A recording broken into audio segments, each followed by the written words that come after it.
listeners. You're tuned in to Platzinum.com, reality show episode 6. This is Tom Platz with Dr. Cha.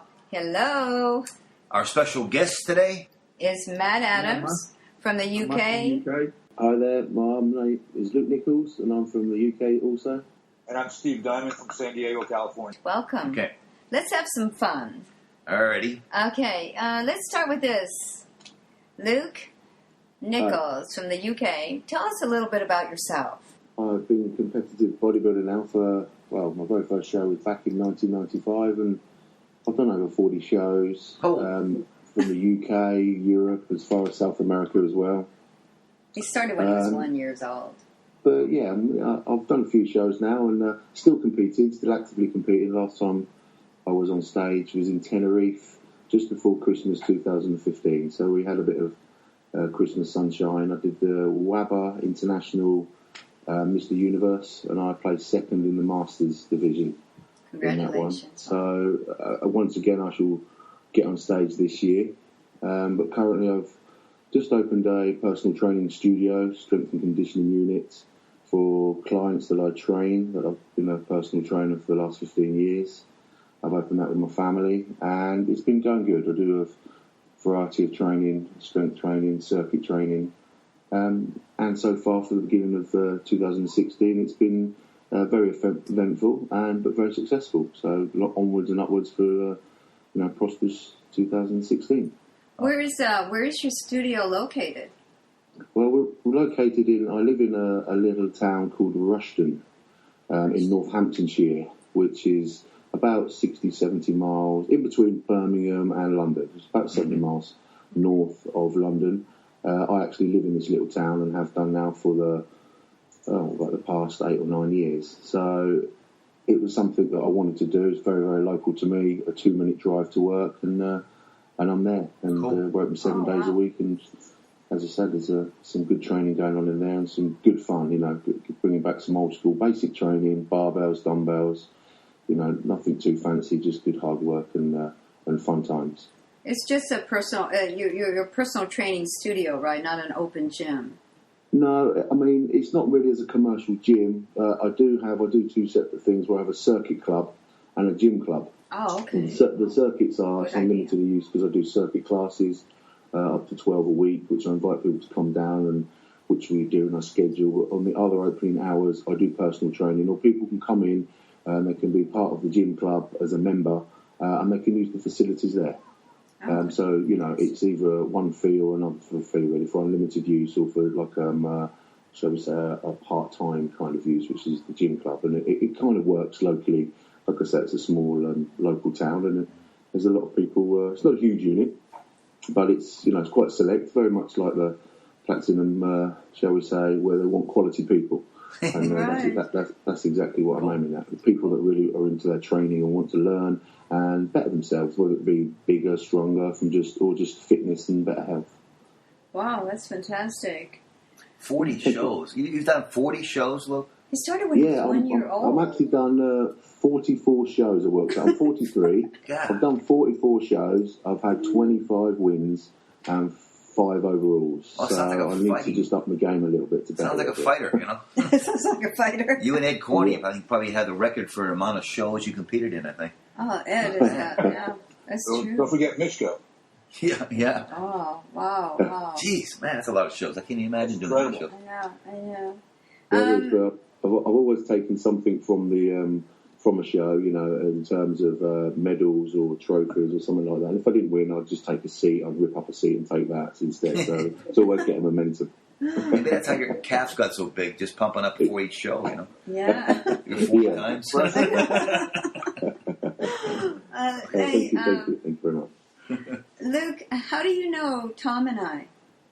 Well, I've met you both. We've done a tour 2015 in the UK. We called it the Legends Live. It was something through another business we put together to invite. We wanted legends to come over. There was all these new, shall we say, current bodybuilders, but they weren't really as popular as the old school bodybuilders. And so we kind of put our heads together and we Tom Platz was literally top of my wish list. It was somebody that I remember, one of my first Flex magazines that I actually had. Well, this would have been still in the late 80s, early 90s, but Tom has always, for many, many years, even today, is in magazines. And I was kind of thought, God, look at this guy's legs. And there was quite an iconic shot, and I do believe it's of Tom walking down a beach or a pier, and he's kind of just walking with his top off and shorts, and he's walked past a group of people, and they're all looking at him, and I just thought, wow, that's just probably the coolest thing I've seen in this magazine so far. No, that was in Australia. That was in Australia. Yeah, that was in Australia. That's where I met Matt. Yeah, I think Matt was in the background. I didn't know. Yeah, really. So it was certainly Tom was on top of my wish list, and then obviously Dr. Char as well. We got communication there, and the suggestion of course the legendary Ed Corney was great, and we also brought over Samir Banu to the UK, all for last April time. So that was my first actual meeting of Tom, Dr. Char, and Ed Corney was when they came through the arrival suite at Heathrow Airport, and it was, I kind of thought, well, I've got to spot these people. I know who they are. Do they know who who I am? And straight away I went over to them, and even just from conversation, Dr. Char, you looked me straight in the eye and went, "You must be Luke." And so we just kind of had that instant chemistry. And you had the privilege of being in the back of a 7-seater family vehicle, and myself, and Matt too, which we toured around many great establishments in the UK. Mainly looking for food, which was normally sharp. Yeah, right. We were always looking for food.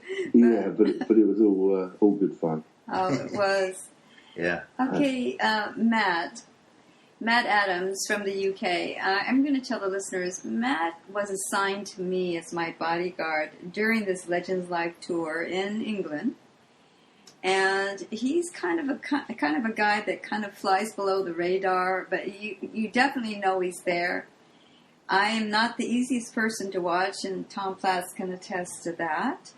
But Matt, Tom never once worried about what I was doing when he had to be away from me. So, Matt Adams, tell me what you are doing today.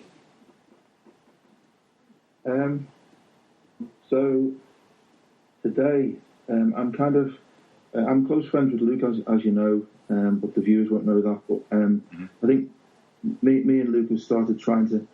We're involved in a number of things, really. Like Luke, I'm a competitive bodybuilder as well. I haven't been doing it as long as Luke. Although I am older than Luke, I just started later on in life. I started about 6 years ago competing, and 20 shows. I've done about, I'm kidding. I've done over 20 shows, Tommy. No way. You're kidding me. Calm down, honey. You're going to have a stroke. You guys are killing me. I was about 22 shows in 6 years. So my aim is to catch Luke up. Wow. I was making it up, 20 shows. And Making it up. You guys compete every weekend, Wow. Yeah. I don't think I did that much in my better, life. so because Matt keeps getting better and better, I'm still going to keep training harder and harder and harder and harder. Hey, I can respect that. How many shows were you in, Tom? I think I was in 10. My whole career. We actually compete in the same class together now, so we have got that competitive nature about us. And whilst Luke is, more seasoned and better bodybuilder than me, is always that, it's that for me that drive to try and catch him up one day. So, like he said, he's trying to stay ahead of me, but I'm hoping to catch him up one day. Sounds like you will. Matt, you sound like a really reserved, quiet guy. And I remember you walking into a restaurant with a tank top on, and the restaurant, everybody would look at you like, "Oh, no, we're not serving, sir." You're trying to find a restaurant for us that night, real late. Oh yeah. And Matt walked in the restaurant with a tank top. We sent the wrong guy in. Nobody wanted to serve us. We were so hungry. So the high point of the tour was McDonald's, I think. I know. That was a pretty good place. But we actually survived that. That was not a bad McDonald's. It was a good McDonald's. I think in McDonald's in England were better. I think you were crazy because it's they serve beer too. Did you know that? Oh my God! You didn't know. Matt told me. Matt told me. So Matt, do you work for a company now, or do you have your own studio as well, like Luke? No, I don't have my own studio. I use Luke's, but I have got my own businesses. Mm-hmm. I kind of unrelated to sport. I have a full-time job, which obviously pays my bills, but Sure. from a sports-related perspective, I've got 2 side companies that I work hand in hand with Luke on those. But one of those is a training company to enable people to become personal trainers. It's part of a global WABA World Qualifications group. Wow. Okay. Good. And then the other the other company that I've got is really started off from a hobby of literally just videoing mine and Luke's training sessions. Just a couple of minutes. It started off as fun, and then they became more and more kind of people wanted to see them more, and then it kind of developed from there. So now I've actually got a business set up to do videography for sports events, filming athletes. I've seen some of your videos flying across my timeline, and those are pretty good clips actually that you're doing. Thank you. That would be really good to go into, like, advertising other, services and stuff, and you can pretty much do what you do with the videotaping. You can, because he puts a lot of graphics and stuff in there. That's really kind of good. Yeah. No, that's what I'm hoping to do, and there's a lot of opportunities coming up for me.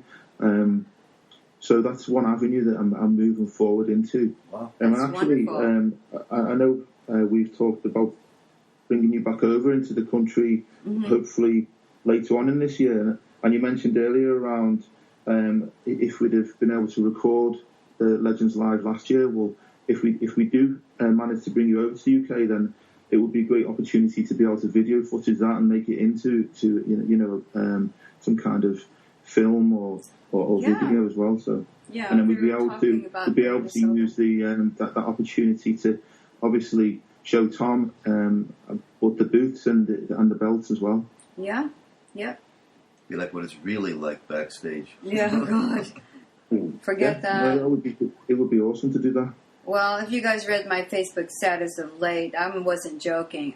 Tom has to wrestle me to the ground to get me to wear good clothes and jewelry and stuff like that. And boy, Legends Live was hard on me because I had to look good every day like that. I was so glad to get home to my sweats. But you know what Matt could do? He could focus on, like, okay, Tom, you have 2 minutes to take a shower. You got to be on stage in 4 minutes. Come on, go. And then I walk out real relaxed. Hi, everybody.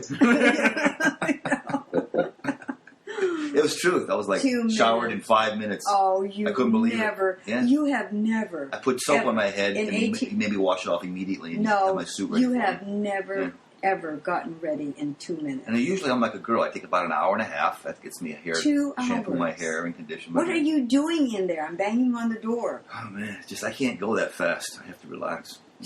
Relax in the shower. Takes a nap in the shower. No. And he's supposed to be somewhere. Okay, next we have Steve Diamond from San Diego, California. Steve, tell us about yourself, and I guess the listeners would like to know how you met us too. Okay, well let me do the first part first, and then I'll tell the story of how I met you guys. Okay. Basically, my background, I spent 20 years in the United States Navy. The first half of my career, I was a fighter pilot. I flew the F-14 Tomcat. I was all over the world in multiple environments and Desert Storm and all the follow-up combat that we had there. And then I moved over to the Naval Special Warfare SEAL community and operated for a number of years there. The whole time throughout, before I went into the Navy and during and then after, I've been an athlete. I started out in weight sports and in martial arts. I'm a former U.S. national full contact survival fighting champion. Jeez. I continue to train people in that. I'll get to that in a second. But when I was in the Navy, I was also on the Navy triathlon team. and that's also part of what I currently do. But I've also competed in bodybuilding and Olympic lifting and weightlifting and fitness and swim, bike, run, rock climbing. I've done a lot of different competitive sports.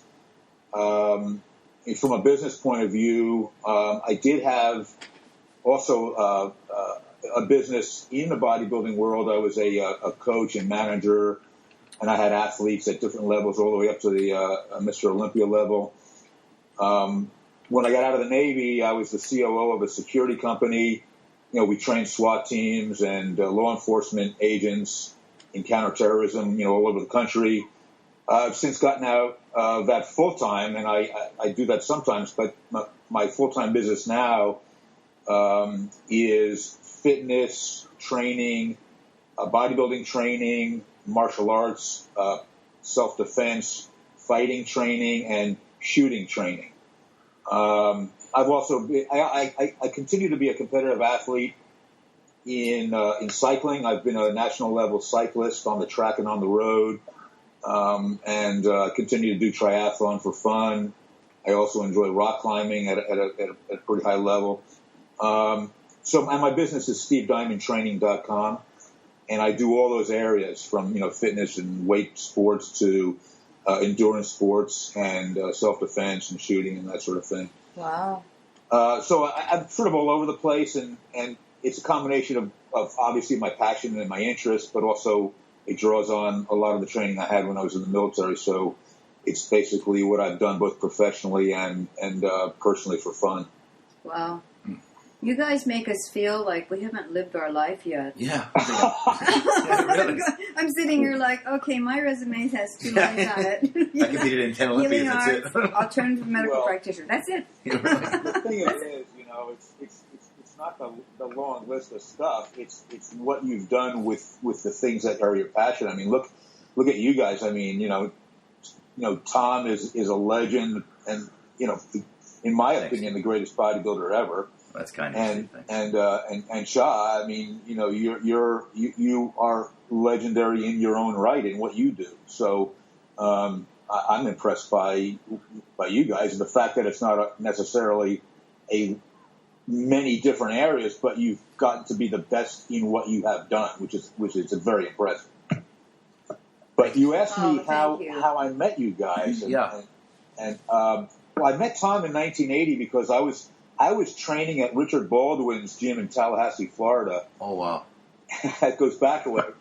And my training partner was competing in the Mr. Thomasville, Georgia, and Tom was a guest poser at the Mr. Thomasville back in that year. And I met you afterwards, Tom. We had a nice long conversation. You probably don't remember, but I had since, after I moved to San Diego with the Navy, I used to drive up to Santa Monica and Venice and train at Gold's and World Gym, and I would see you at both gyms, and I sort of reconnected with you. You were driving an apple red Corvette at the time. That was, the candy apple red Corvette. That was those years. I can remember every year by the car I drove. Yeah, that's right. So, and then we lost contact for a while, and then in 2008. My youngest daughter, who at the time was, she was about 18 years old. Mm-hmm. She was preparing for the Olympic trials. She was on the U.S. national fencing team. Yeah, I remember. Right, Rami. And and she was preparing for the Arnold Classic fencing championship. And we're walking through the hallway. We walked past the weightlifting, and I saw Tom and Shah. And I had never met Shah. I knew about her, but never met her. And I turned to my daughter. I said, "Hey, Rami, you want to meet an old friend of mine?" and I introduced Tom. And Shah to my daughter Rami. Yep. And that's that. From that point on, Rami had an instant connection with Shah. And it's a cool story. I know I'm taking some time here, but a really cool thing happened. Tom and Shah came to watch my daughter fencing in the championship. Yeah, that was great. And my daughter won the championship, yes. And of course Arnold, congratulated the winner. But what was really cool was that Tom had his T-shirts and Rami had a T-shirt, and they each signed a T-shirt to the other one. Yep. So I Rami still have signed it. her T-shirt to Tom, and Tom signed his T-shirt to her. I still have it. I still have it. And I said to Tom, I said, Tom, I said, 30 years ago, I was in the audience watching you on stage, and today, you and I are in the audience watching my daughter on stage. Yeah. Yeah, I called her Rami Bo because she's gone Rami Bo on. She's like a female Rambo. I wouldn't mess with her, guys. Seriously. Oh, that's pretty cool name that you have. Yeah, she until very recently she was a sniper in a special forces combat unit in the Army. No, sniper. Really? Yes. God, man. That's my girl. Talk about diversified backgrounds. I know. God. That's my girl. She is she's a Rami Bo all the way around. I knew she would be, though. I just knew it. So she's been doing that, and she also placed. She took third place in the All Israeli Army Krav Maga Championship as well. Wow. Jeez. Yeah. Holy smokes. I know, right? and after she fenced for the United States, she went to Israel and won the national championship in fencing over there. So Wow. Yeah. She's Rami is something very special, and she and I, like you said, connected, and we hit and miss each other in Facebook whenever she can be on there, and myself, we're both, celebrities, so we're not there that much. But she's grown up to be such a wonderful person, and she's going to eventually come onto our show when she takes a break from Israel. She'll be here. So she'll be running for president pretty soon. I think. Yeah. Yeah, she's very well-rounded. Okay, guys, we're going to move on to some questions that were asked of us in the Platzinum.com. This is for Tom. Okay.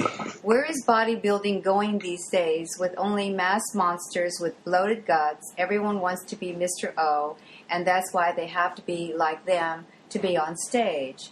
Shouldn't the judging take it back to where it was before?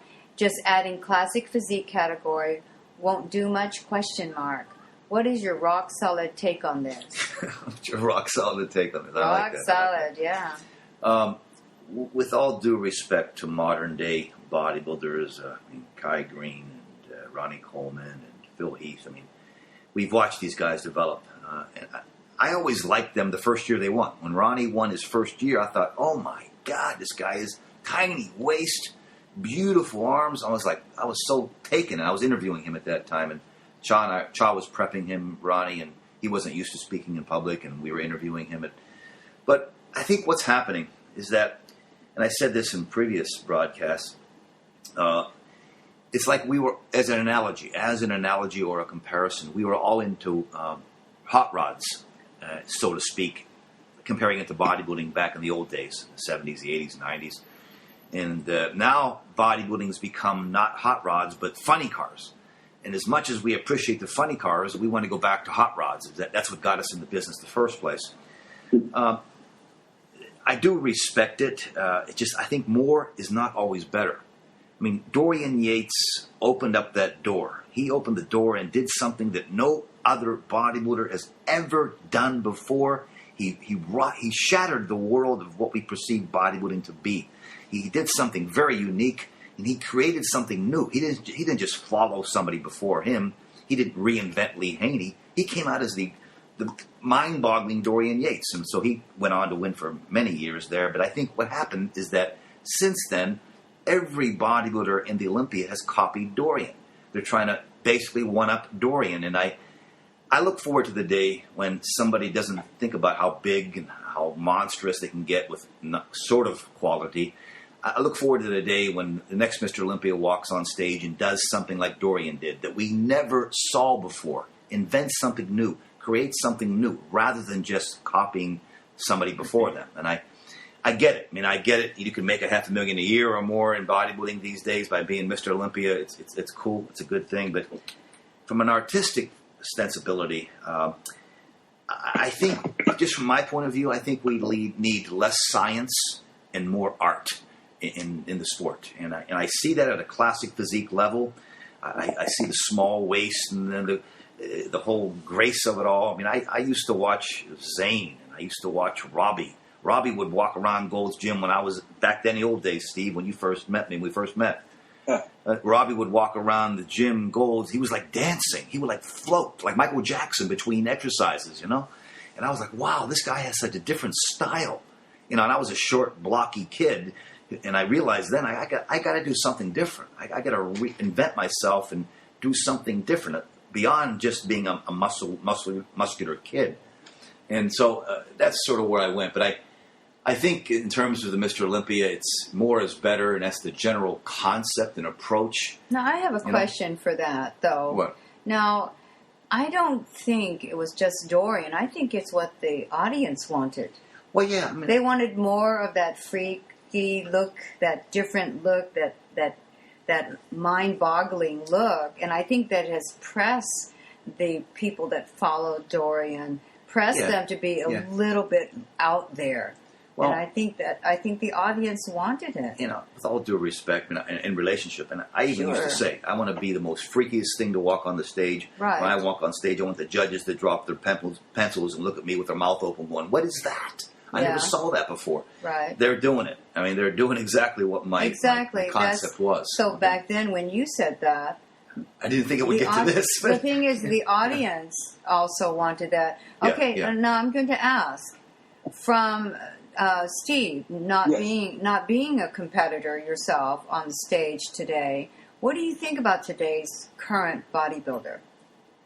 Oh, that's a great question. Can you still hear me? Yeah. Yes, of course. Okay, so that's a fantastic question, and let me just preface it by saying that Tom definitely raised the bar in as significant, if not more, of a way that Dorian did years later, because Tom was, to this day, has the greatest leg development, and but what a lot of people don't realize is that in 1981, Tom's upper body was as impressive as his legs, in my opinion. Mm-hmm. Thanks, Steve. And that's really the year of the uncrowned Olympia, and I think everybody knows that you really won that year. But the point is that the shock that people saw with Dorian when he came out with that article in Black and White Pictures in Flex magazine, that's what you had done years earlier, but you did it. I really believe that you were the first guy that had a combination of like mind-blowing mass and aesthetics, because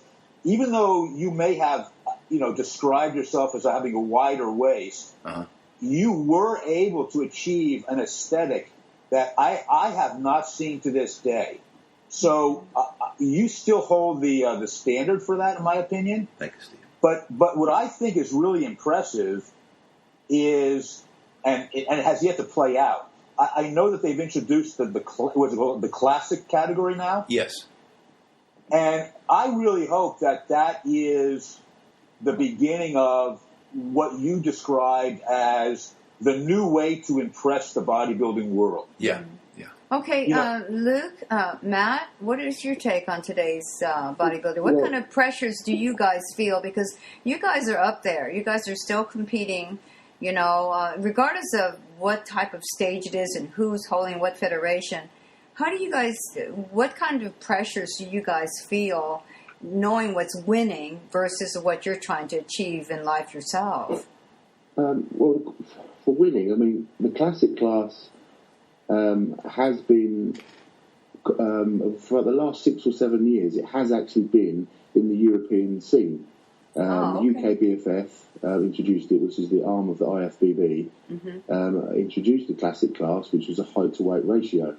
And it's really taken off, certainly within the last 2 or 3 years. Mm-hmm. And the Arnold in Europe and a lot of European shows have this, not just the IFBB federations, but NABA, WABA, they all have it because it's extremely popular. Mm-hmm. And the part of how they want to perceive it, they go back to the Labrada, Bob Paris kind of look, Frank Zane kind of look.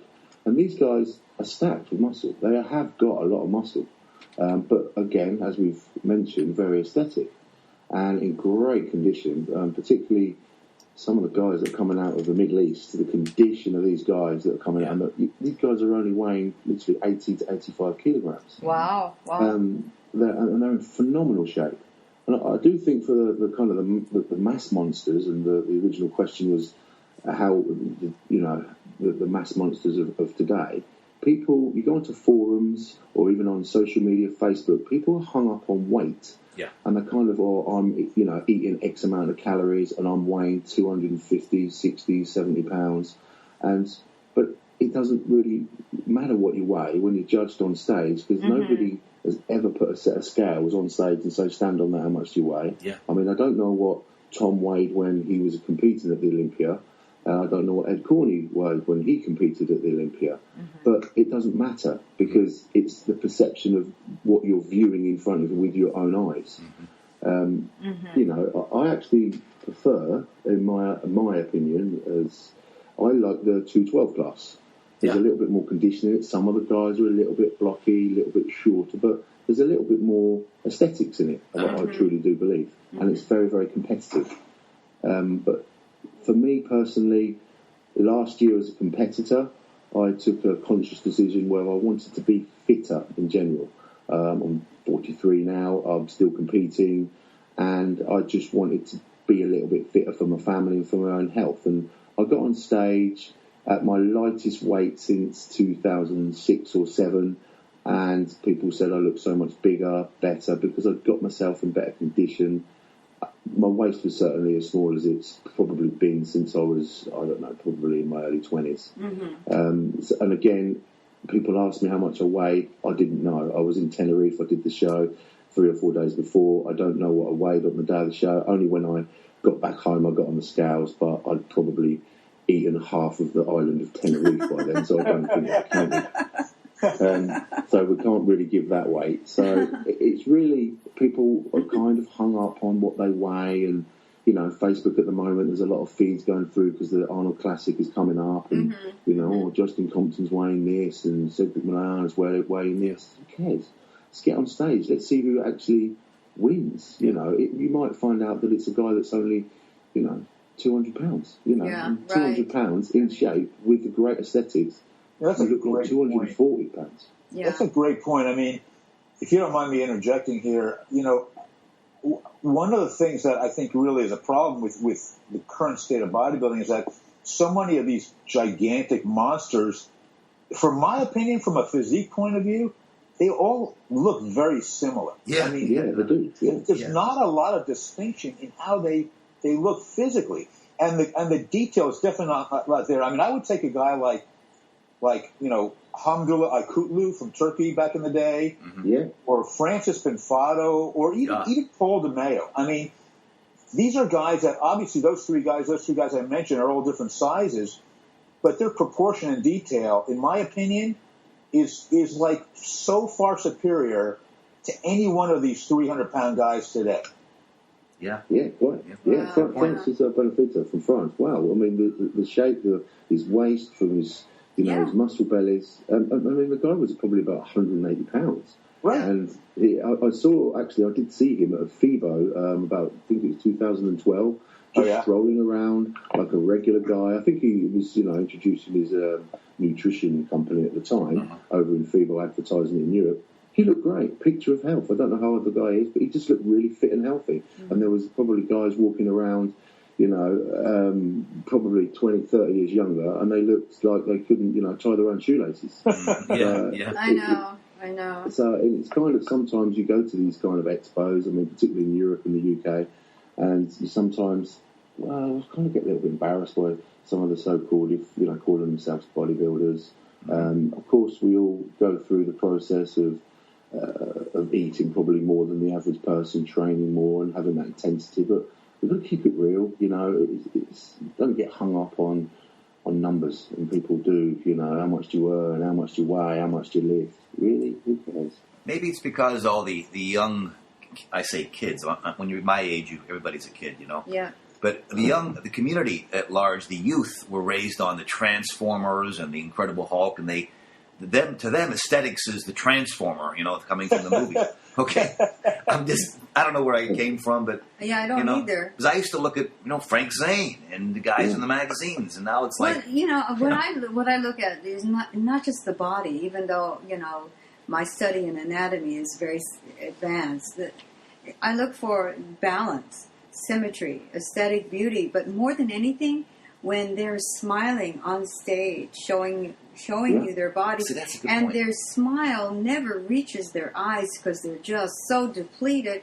Everyone looks like oysters on a half shell. The face of a true bodybuilder, the gift, the art, in the face, you should still be that good-looking hunk of man. And I don't see that. I see everyone just like when they smile and they show their teeth that they've got whitened by somebody. Their smile never reaches their eyes, and I look for that. Yeah. To me, that's presentation, which is very important when you're half naked on the stage or almost all naked. You have to have presentation. You have to. You have to. This is a work of art. This body I've been chiseling and beating up for the last year. This is when you smile. You have to look like, you have to convince me that you are proud of where you are today and the package that you bring on stage. I don't see that. See, a lot of guys bring the gym on stage, the chains and the pain of the gym. They bring it to the stage. Now, I mean, I think also by saying about presentation, it's kind of lost. It really hasn't been judged, particularly in our that's what I shows. look for. Yeah, I don't see it. No, it really isn't. People are just coming on for their own individual posing routine and just getting compulsories. Exactly. Come on, have a little bit of thought process into this. It's your minute to shine, and you're just hitting double biceps, lats, but you're going through the mandatories again. Exactly. They don't love the stage as much as they love the gym. I mean, back when I was trained, bodybuilding was a medium or a way to get to the stage. Exactly. The stage was everything. I mean, standing on the... You can't get Matt off the stage. Once he gets going, you can't get Well, let me tell you, you guys need to read Ed Corney, Daddy's journal, what he wrote about posing. He writes these little clips, and I do it for him, and I ask him a question, and whatever he says, it's exactly what I type. And what is so weird is just that he says, you got to know what you're doing up there. You got to know it because you can't talk to anybody. You have to show people. And you have to ask yourself questions. You have to convince yourself that you are the best. All these comments also allude to something else which I think is extremely important in bodybuilding. And I think, Tom, you were probably one of the first ones to exhibit this because everybody knew that you were like very smart guy and had a very analytical approach to bodybuilding. But what's missing is that a lot of guys don't realize that their personality and presentation in the bodybuilding world, the reputation, how they handle the press, their articles that they write or are interviewed, all of that image and the reputation and the character that they portray and the character that they exude goes into how people see them. It's like, everybody here knows that if you see a woman who's beautiful in appearance but has a lousy personality, a lousy character, she's not so beautiful anymore. And the converse is also true. Someone who has pretty good looks but they have a phenomenal character look better. Yeah. And that's all part of the presentation on stage, which I think is lost. I mean, guys who are all they're about is like, doing curls and rows and presses, but they have no personality, no character. They're not a good person, and their reputation shows that. Mm-hmm. I don't think they're going to do so great on stage because that kind of taints the way people see them. Yeah, and that's a real good point, Steve. People just don't think that way anymore for some reason. I don't really get that. Well, I think also you guys got to remember that the audience is what predicting. We get a lot of, gosh, I wish they would change, and then I get a lot of people that are just in this. You've got to understand it is a show, and you've got to put butts in the seats in order for the purses to be there. But I'm not sure where it's going anymore. They have the most muscle in the world. If you can't sell it on stage, nobody's going to buy it. I go to the Mr. Olympia contest, and I continually see the top guys asking the audience for applause. I mean, oh my God, I'm so embarrassed. Okay? Can I say something? Please, Matt. Just going back to the original question, and kind of, Tom, you just touched on a point there as well, which I think Okay. Might partly be in the UK. We've got a slightly different scenario in the sense that a lot of people are talking about bodybuilding, i.e. the mass monster is kind of dying. But bodybuilding is a term that not everybody uses anymore. With in the UK, there's people starting to talk about physical culture instead of bodybuilding, which is a term that you're probably familiar with. Great. Now, the mass monsters, they're almost frowned upon in some ways now, and the physique guys are coming up and becoming more and more popular. We've got an expo in the UK, which is one of the biggest in Europe, and the last couple of years, the big bodybuilders, your Kai Greens and your Phil Heaths, they're not as popular as some of the physique guys. Really? The physique guys have got the huge crowds, and Phil and Kai still have a big crowd, but just the general guy with a physique, you might not even know who he is. There's people all crowded around him, taking pictures of him, and he's getting such a huge fan base, and it seems to be going more to that way. But I feel that in some ways, I don't know how to describe it. There's a lot of respect is being lost to the bigger bodybuilders, and it might be down to what you touched on. They haven't got a lot of personality. They're not showing themselves in the sport, and potentially the other guys, the physique guys, have maybe got more personality. They've got a more achievable and aesthetic look. I think there's a few key factors there, which is in the UK we're maybe a step ahead of the US. Maybe. I mean, that would be really profound, because you're right. The few physiques that I've seen, that when they smile, their smile goes to their eyes. I would say at least 90% of what I've seen, and they may not be in the top anything, but they really love being up there because they feel good. And I think a lot of that you see that's just massive, they can't possibly feel good. They must feel really rough inside, and it really shows on stage. And I'm hoping, for health reasons and wellness reasons, that they understand that bodybuilding wasn't supposed to be that way. Yeah, so the men's physique division in the UK, as Matt said, you could there's more shows, more amateur shows than ever this season in the UK. It's literally from April through to June, every weekend, Saturday and Sunday, there's shows up and down the country. Wow. We are a small island, as you know. Wow. But the men's physique division, you could go there, any of these shows, and there'll be 20 strong physique guys, but there might be a selection of, in one class, but there might be 5 or 6 bodybuilders in the whole show. Oh, yeah. This is fascinating.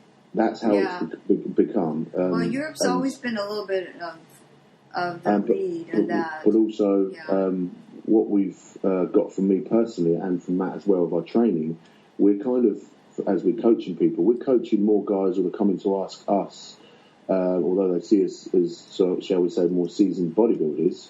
But we've got guys that want to do the men's physique division, or we've got girls that want to aspire to be bikini girls. It's not the bodybuilding side of it. Of course, they still train with weights and bodybuilding, have to do the diet and cardio and have the strictness, but they're aspiring to be the next men's physique champion. They're not aspiring to be the next Phil Heath.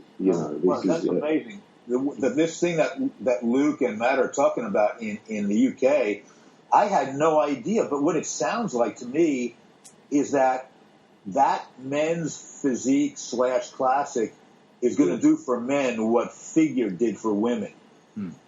Because look at figure competitions now. I mean, they dwarf the bodybuilding division in women's competitions. I mean, every woman wants to be like Gina Aliotti or somebody like that, and the women don't care about the bodybuilding anymore. I did not know that it's made such a hard turn in bodybuilding. That's incredible in men's bodybuilding. Mm-hmm. Well, everything comes back, I mean, bell bottoms came back, so maybe men's physique will start the new campaign there. Physical culturism that we used to talk about that. I think that's unique to England. I mean, the NABBA universe.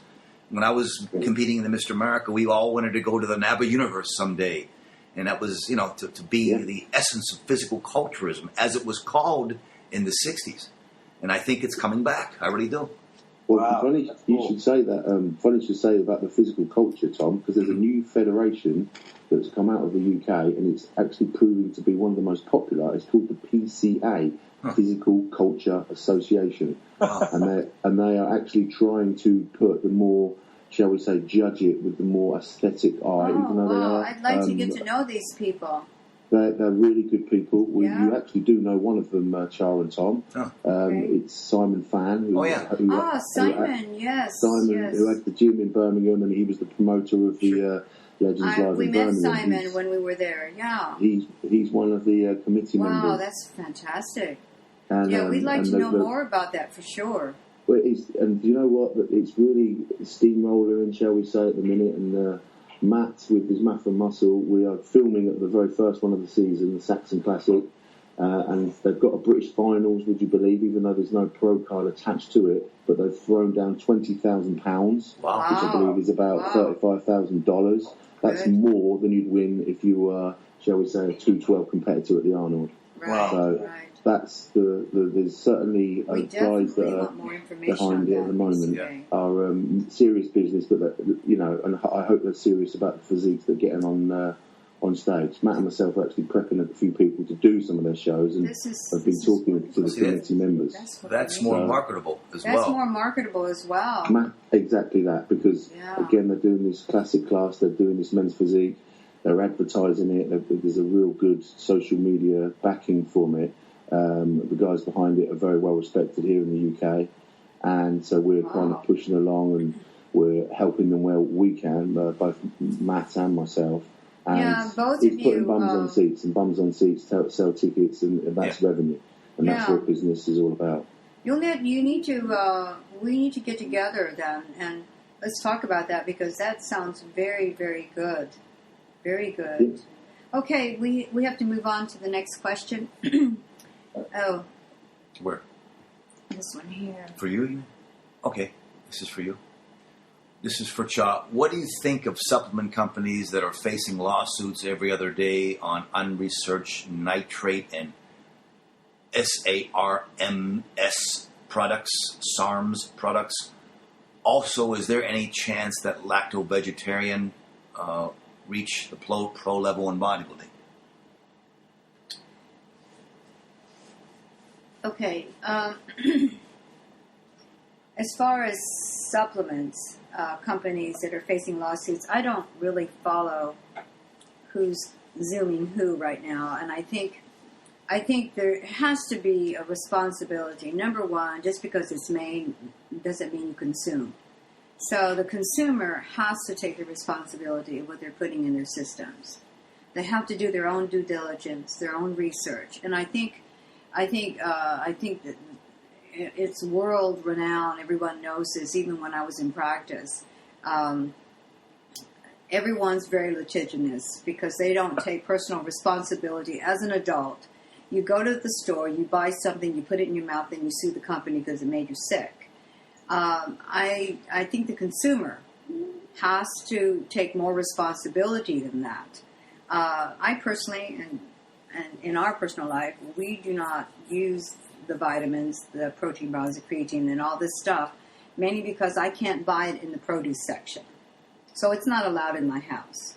If Tom can buy creatine at the produce section, then he can bring it home. And that's kind of... Buy it in the meat section. Yeah, buy it in the meat section, I'm sorry. Okay.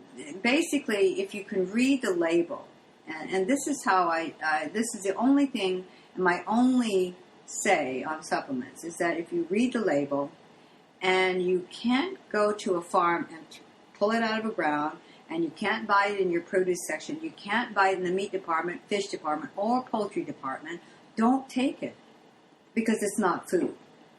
Now, there's a lot of chemicals out there, and SARMS is a good example of that, where it manipulates and forces the receptor sites of your body. This is the write-up on it. And if you believe everything you read, it's like Steve Jobs used to tell me, and he and I were pretty good friends when he first started Apple. When the internet comes out, if everyone would not believe what they read, the world will be fine. Okay, the world will be fine. Because you got to remember, people are hiding behind their computer screens and they're writing all this great stuff and they're writing all this research.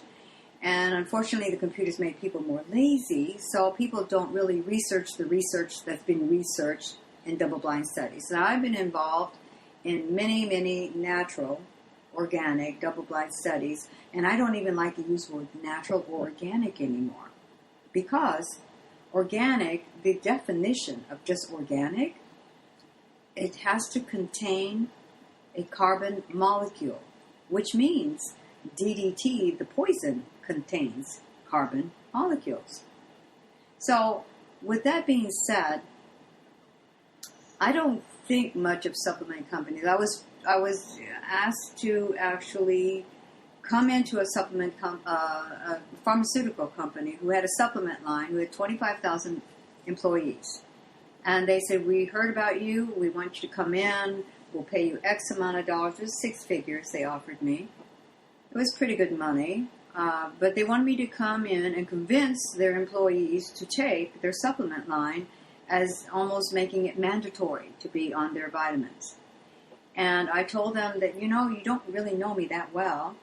I suggest that you read my website a little bit better because me personally, anything that's chemical that goes into the body, you better tell yourself you can expect problems along the way.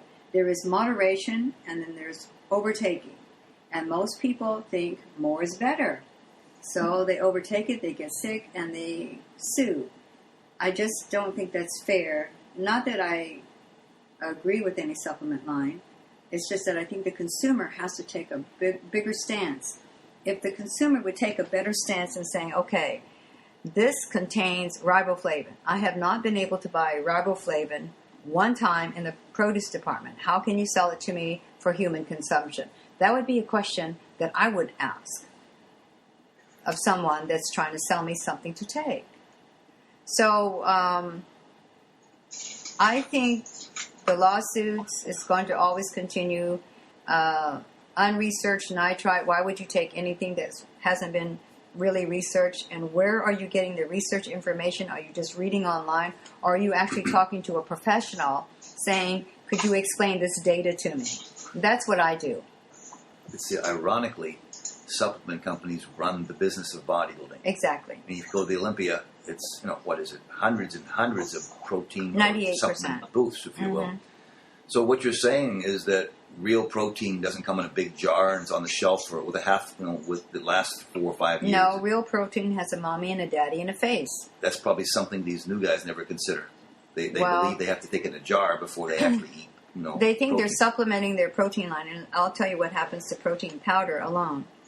The body has no mechanics, no receptors, no idea that powder is protein. So when you mix it up with water, which is H2O, and in some cases it's more than that, the body can only receive it as another carb because the powder form is no longer protein. What it is, it's assimilated as sugar. The body doesn't know what to do with that.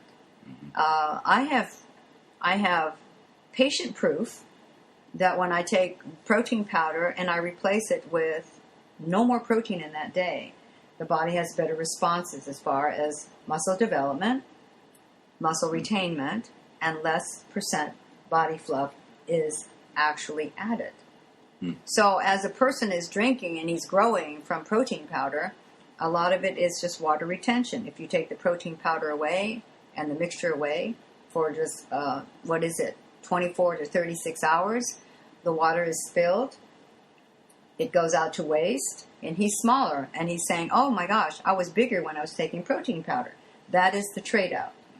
The fast mass building in a bodybuilder, any athlete, as far as muscle is concerned, is all water retention.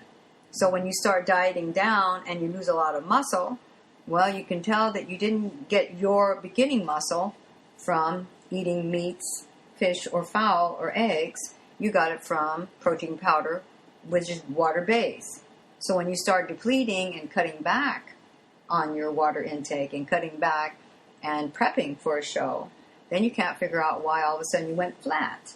Well, that's why. The body can The body, if you give it too much of something it doesn't know, it will retain it and you will feel bigger. And this is like across the board. I see it in physique, I see it in bikini, I see it in every single aspect of where competition takes place. It's just that people think they can drink protein, and protein has to have a chewing method in the mouth. How many people do you know chew drinks? Mm-hmm. If you don't start chewing, there is nothing in the mouth that's going to stimulate the proper digestive juices to digest it as protein. Because people don't chew protein drinks, do they? I don't think so. No.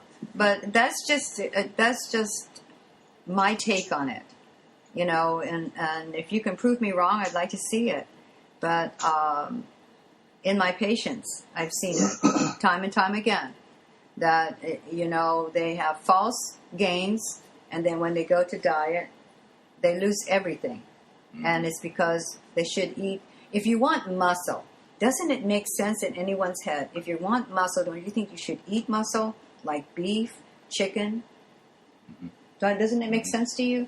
Well, it doesn't make sense to the large, because it's so easy. You can carry around a canister. You don't even have to refrigerate it, and it's considered protein, like meat in powder form, and it doesn't come that way. Right. So it's the same thing with everything else that's a supplement out there. And people ask me all the time, what do I think about this supplement? Will you test this one? I can test energy and things based on the fact of my training. And everyone can do this. You can actually test the energy. If you hold a canister of protein powder in one hand and you hold out your arm in the other hand, and some little like me comes along and push your arm down, that means that that little canister is actually going to make you weaker. I've done that to you. Yeah. I've done it to many, many very large guys, and they can't figure it out. And it's because the body doesn't like it, and your body will tell me what you want to know. So if you hold something in your hand, and you have somebody, and you hold your arm out, and I'm not saying just rigidly and not muscle it, hold your arm out and have somebody push down on that arm and see if you really feel strong, or if you're having to muscle it to be strong. Because you can test yourself through energy on whether what you're about to put in your mouth is good for you or not. Is that what muscle testing is? Muscle testing, CRA, is contact reflex analysis, bioenergetics, the whole gamut. I've studied it all, and they're all the same thing, just different names. And so energy testing, what you put in your mouth, is probably the first place I'd go if I was ever a competitor. I compete with just living. So if I eat something really processed, I pay for it. And I know I'm going to pay for it later, so I put myself in a really safe place. Because everybody loves pizza, everybody loves pasta, everybody loves French fries, everybody loves those things. Who doesn't? And you'd be lying if you say, oh, not me. Well, no, you know, every now and then I want something, and Tom says, are you sure? He always knows what's going to happen. Because I know what makes my body weak, and I do know what makes it strong, and I know what makes it build and retain muscle, and I know what makes me retain fluff. And so you choose what you want. Have I never drank a protein powder in my life? I've tasted them. Maybe as we progress back to physical culturism, there'll be more real food and less powders and concoctions as far as the mass monsters use. The different kind of protocol, as it was back in the 60s, you know, real food. Desiccated liver tablets, that kind of stuff. Well, in additional points to what Dr. Jar said, I mean, your listeners won't know that obviously I had a conversation with you back in April last year when you talked about food. You talked about eating muscle for more muscle, and it stuck in my mind, and I certainly changed from, shall we say, chicken breasts to more chicken thighs, chicken legs, to eat the meat nearer the bone, which kind of stuck in my head. And certainly prepping, I know Matt will tell you the same, for shows last year, I actually ate more food and less supplementation, and my waist was smaller, and people thought I was bigger. So and I wasn't hungry. It didn't even feel like I was starving. Dieting. Yeah, it really didn't feel like I was Not at all. I kind of changed my perspective of not just probably supplements, but the food and my choices of food was very, very limited, and in a select bracket, if you like, the bodybuilding staple diet, I opened it up a little bit more, and certainly was beneficial personally for myself. Mm-hmm. Well, thank you. Shall you be pleased to know that we kept the egg yolks in as well? All right. Progress. Oh my God! I can't believe anyone was listening. No, that's to me that is the most important thing is that if you can't read the label, don't ingest it. If you never bought it from a store in a whole form, don't take it in so much. I'm not saying not do supplementation because there's a mental aspect to that. Everyone wants to do right by their body. Nobody wants to damage their body. Nobody's going to go out and say, I'm going to just mess myself up and I'm going to take all these supplements. Just realize that the balance has got to be there. The synthetic vitamins that are out there, it has to complete itself. By that I mean it has to find the complete molecular structure before the body can actually metabolize it. It's just a given. It makes sense. It's nothing really scientific about that. But every time you take something, it's going to look in your foods that you do take in to complete itself so the body can utilize it. So what that does mean what it sounds. When it takes from food and completes itself, it's going to win because it's chemical. That means the food that you've taken in is not as high in nutrition as when you first ate it. So there's a balance to all of this.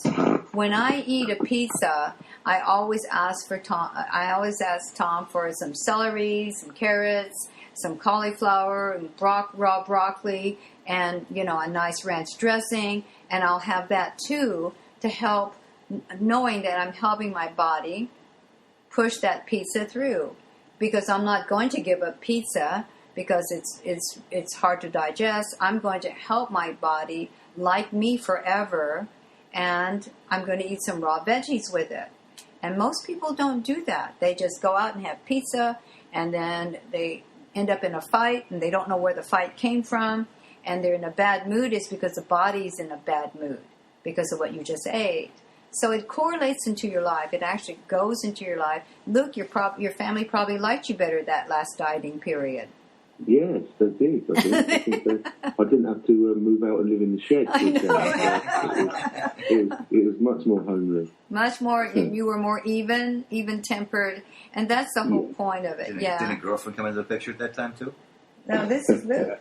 Oh, Luke. Okay, I'm sorry. Wrong guy. That was Matt. Watch out. Sorry there, Luke. Might be listening. Hey, listeners, that was my mistake. Okay, listen, guys. We're going to go into part 2, so hang in there. This is only part 1.